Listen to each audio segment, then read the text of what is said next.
Want to clap your hands? The sound of music in the Dietert house comes from the strings of a ukulele,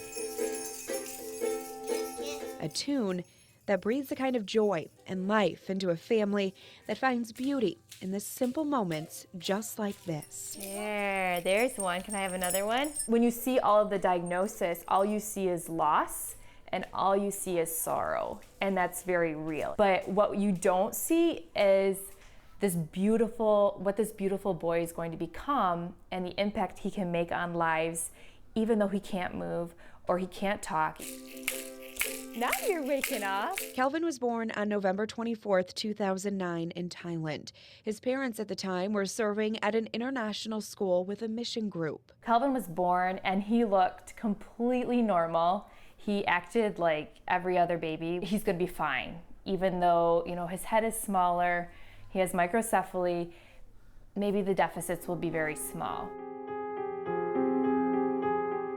But as time passed, reality hit, and the Dieterts headed back to the States when Kelvin was 6 months old. They told us, this is major.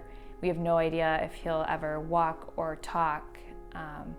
He's cognitively impaired. It just started hitting us like a ton of bricks. Kelvin was diagnosed with a very rare neurological disorder. Kelvin's diagnosis is a neuronal migration disorder, which is an umbrella term for something. When I was pregnant with him, during the really crucial stage of development, a virus interrupted his brain development.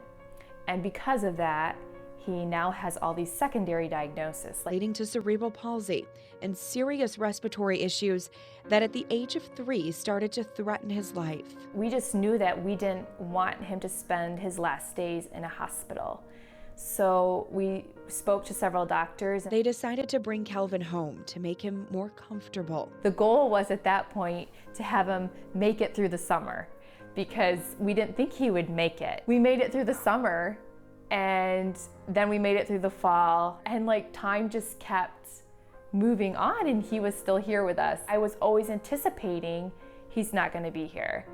And now, he's almost 7 and to show everybody how hard you try every single day. Even our doctors have said, one thing Kelvin is telling us, he wants to live. He enjoys his life. Oh, there he goes. Now he's gonna stand nice, of course. Well, I think that a lot of times as parents of special needs kids, we set up this false battle. Only if we overcome or exceed the diagnosis are we gonna live successfully. But as Kelvin proves every day, success comes in the incredible bond he's created with those around him, and in the moments you never expect.